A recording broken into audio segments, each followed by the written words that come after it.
Hello students. So here is the solutions for exercise 6A, the suggested questions that has been put forth to you.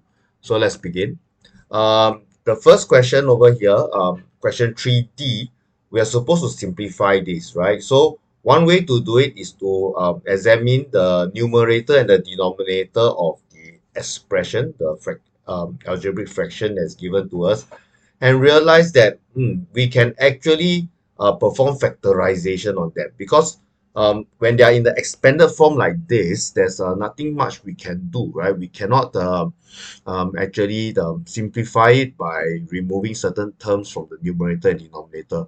But by factorizing, we can, right? So when we factorize it in the numerator using the cross method demonstrated on the right side of the slide, we managed to factorize it to x plus 7 multiply with x minus 1.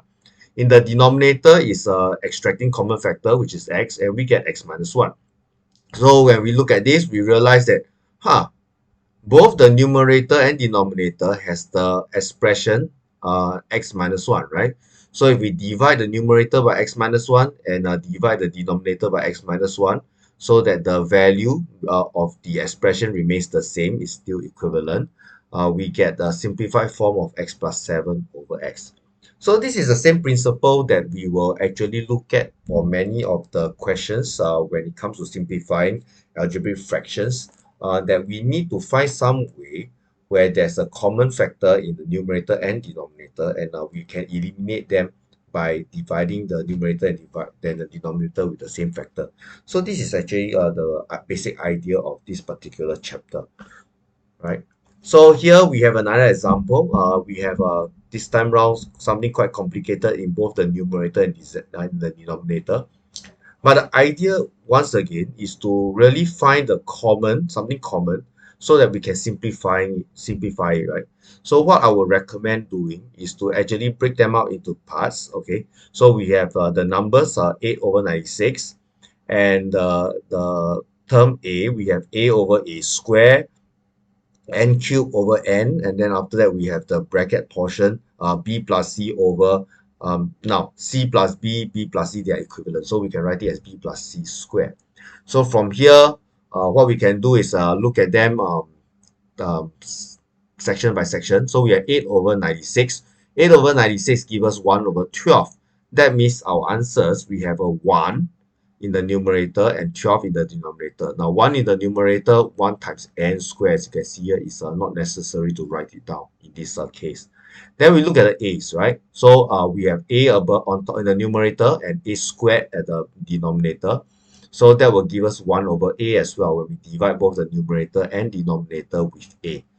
Therefore, we have a copy of a in the denominator. Now, n cubed, that means 3 copies of n in the numerator, 1 copy of n in the denominator.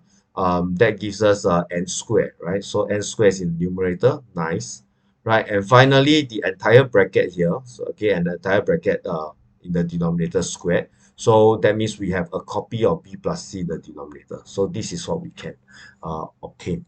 Now, is this the simplest form? Well, some people may argue that, wait, can maybe expand the denominator so that I get 12ab plus 12ac. Since this particular question simply asks us to simplify, they didn't say to expand or to factorize. Either forms is fine, because neither the expanded form nor the factorized form is actually simpler than the other. They are just different ways of expressing the expression, right? So they are fine. Okay. Next one, question G. So there, we are going to do the same thing. We see we can actually factorize the numerator and the denominator. So in this particular case, the numerator, what happened in the numerator is that it is of the form a squared minus b squared. And we know that one of the algebraic identity means that we can factorize it as a plus b times a minus b. So in this case, my a is actually 3x over here. My b is actually y, as you can see. Okay, and that gives us 3x plus y, 3x minus y in the numerator. Now the denominator over here, we will have to use the cross method. So I have that on the right side of the slides. So after using the cross method, we have y minus 3x times y plus x. right? So of course, just to make things more consistent, I decided to write the x in front. So y plus x becomes x plus y. Now here's something interesting. Y minus 3x, if we want to switch the position and have 3x minus y, we actually have a negative in front, right? Because we actually learn that a minus b, and when we compare it to b minus a, they are actually opposite in terms of the addition and subtraction sign. So a minus b is actually negative bracket b minus a. This I have actually explained in class. So that gives us a negative 3x minus y in this case.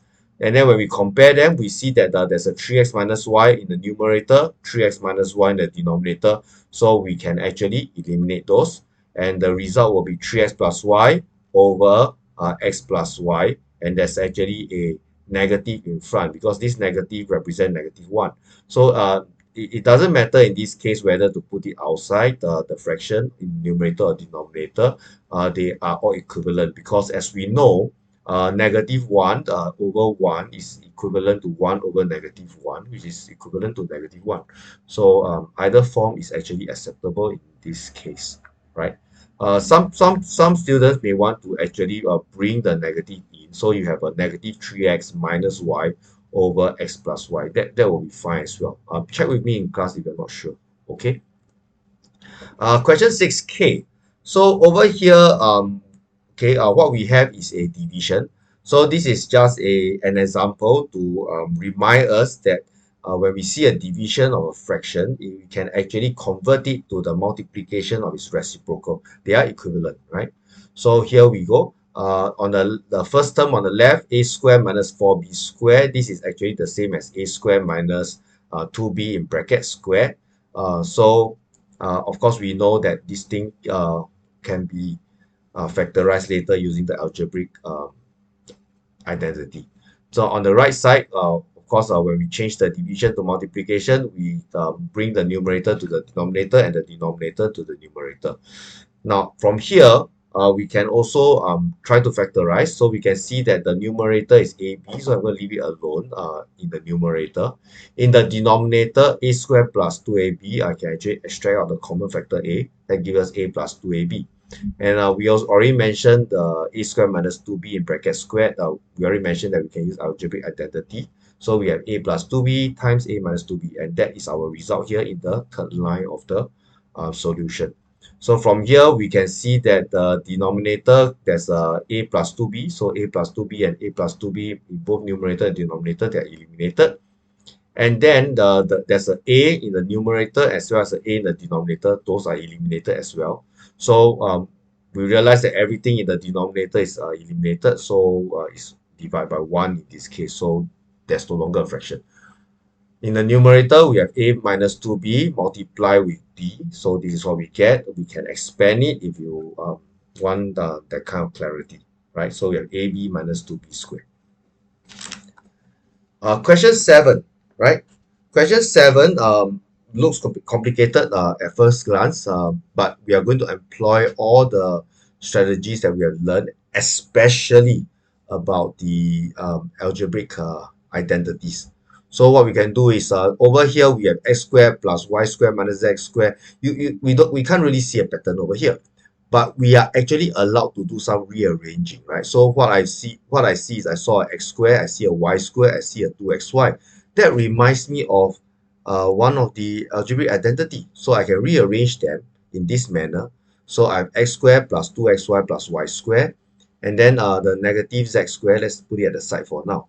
So by doing this, what happened is this portion in brackets, okay, in the numerator, the bracket, this actually simplifies to x plus y bracket square, right? Making use of the algebraic identity.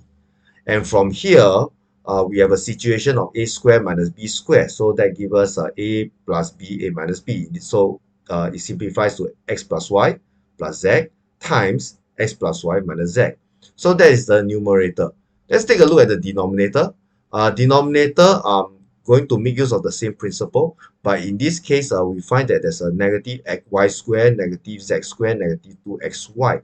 So there's a couple of negatives over there. And then there's so many negatives. we need to do something about it, right? Because in the formula for the algebraic identity, both the squared components are actually positive.